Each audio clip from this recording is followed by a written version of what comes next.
up, Taiwan? I'm Erika Liu with news from here in Taiwan and around the world. Taiwan's economy minister is pushing for the country to be the Asian hub for the global drone supply chain by 2028.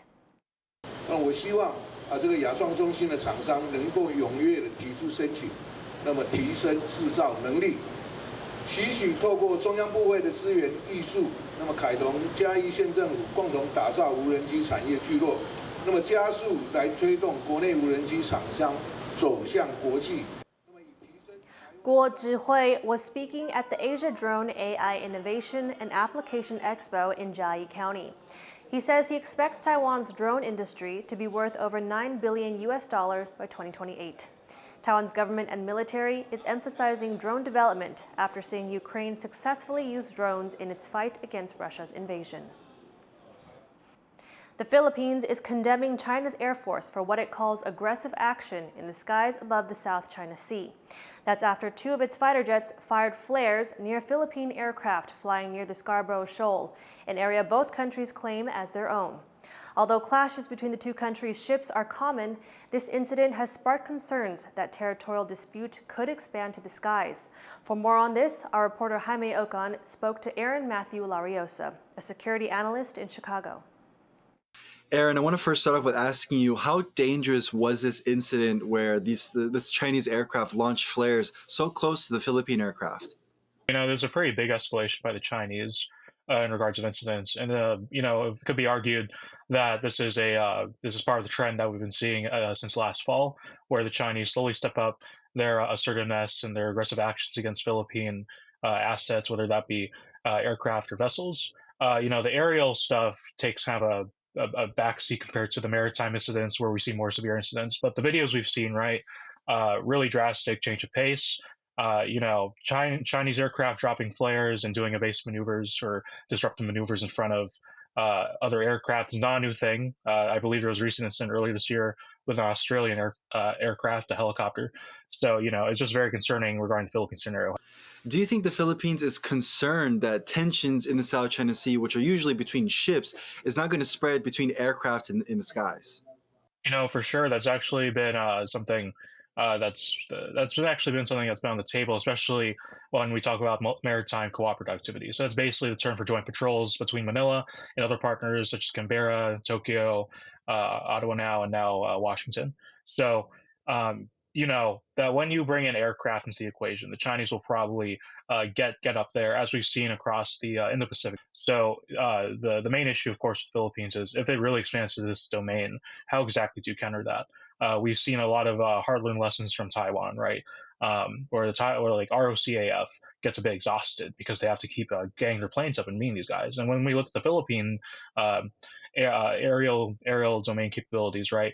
They only have 12 fighter jets. Their radar coverage is very limited. How exactly do you counter these? And that's a challenge that Manila might have to start thinking about going forward, especially after this incident. This incident happens at the same time that China and the United States are conducting separate exercises. Do you think we're going to see a trend where both sides kind of feel that the South China Sea is too small to operate in this waterway? You know, for sure, that's a big concern. But right now, the prerogative is everything at Manila's pace. So these joint patrols, all come at the discretion of Manila. You know, and definitely there are measures the United States could do to support that, whether it be, you know, FONOPs in the area or just doing their own air and maritime activities. As we've seen recently, $500 million in aid to the Philippines. So that's a big, and they explicitly said that's focusing on getting the Philippines to defend its sovereignty, specifically the Philippine military and the Philippine Coast Guard. So there's a lot of initiatives we could see where these, you know, it might be like these two big powers clambering around the South China Sea. That was security analyst Aaron Matthew Lariosa speaking with Jaime Ocon. The city of Taichung has had enough of factories polluting its water. It's launched a program using fish to make sure water quality in a local river is up to scratch. Jean Van Trieste has this story.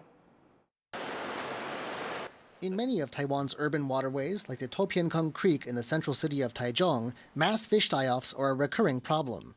Not only do the piles of dead fish raise an awful stench, they also point to serious problems with water quality. In March alone, environmental officials counted over 1,500 dead fish in Taichung Creek, and a blanket inspection of electroplating factories upstream soon found the cause. 20 of the factories were found to have broken water pollution laws and were fined a collective $62,000 US. Now, a pilot program aims to catch lawbreakers before water quality gets out of control, using fish. At 2 spots along the creek, officials are raising tilapia in nets. The idea is that the health of the fish will reflect problems in the water early on. 换养的鱼啊，如果说有发生异常的水质的话，我们自己就可以先掌握，这里是不是受到污染啊？这个鱼死掉，就像是鱼哨兵嘛，这前面如果异常的话，这些鱼会先反应到啊，所以就知道有没有异常排水，那后续也可以针对这个鱼进行相关的检测。But there are those who feel that even this measure won't go far enough. 我觉得可能是对于工厂的业者，例如它一定的生产量或是它排放的量，一定要麻烦台中市政府的环保局一定要不定时的进行抽查，可能次数要再频繁一点，才能确实来解决河川污染的问题。And environmental officials seem to agree.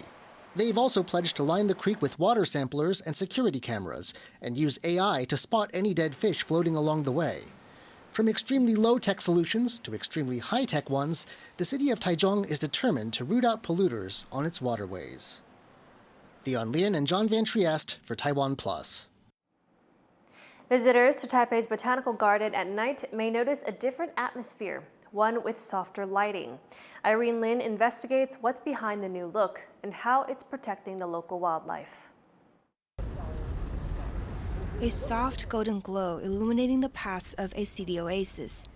These are some of the new street lamps in Taipei Botanical Garden. They're part of the Green Glow project, a collaboration with a local light manufacturer to replace old street lamps that were hurting wildlife. 它的一个状况就是会在单点的地方会比较亮，然后但是它灯光的在扩大消散的速度非常的快，所以就容易造成其实我们在视觉上没有看到一个一个的凸亮边。These bright spots are a silent killer to light-attracted insects, such as this newly found species of beetle called Meridaba taipei, named after Taiwan's capital. Contact between the beetle's coat shells and the heated glass of the old-style lights is a deadly combination, and the architecture of the lights also creates problems. 因为昆虫在这边嘛，蝙蝠或者是一些鸟类，它其实是吃昆虫。它为了要捕捉昆虫，这里有昆虫，它就会跑过来。那可以看到这个其实还有柱子，然后再加上这边还是凸起来，它其实飞过来的时候，它就很容易撞到。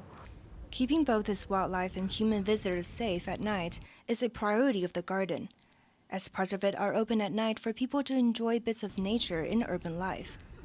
What often gets ignored in this nightfall crisis, however, are the plants. Many of them that grow on trees rely on these nocturnal insects to survive.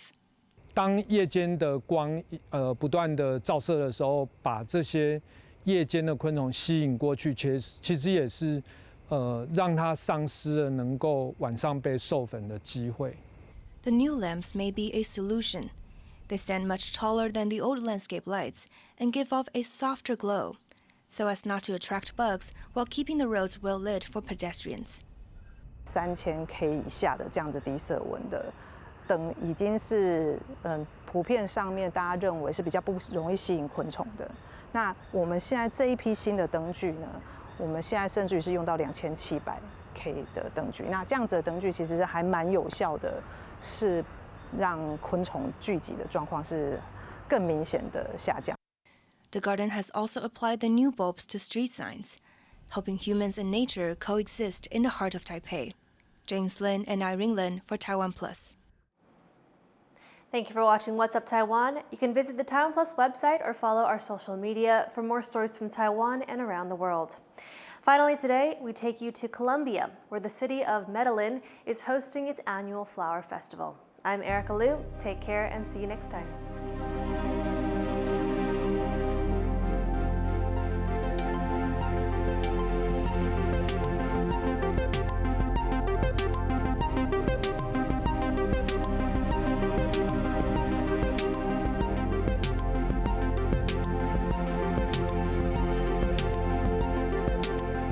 For more stories from here in Honolulu, Hawaii, and around the world, make sure to visit us on social media.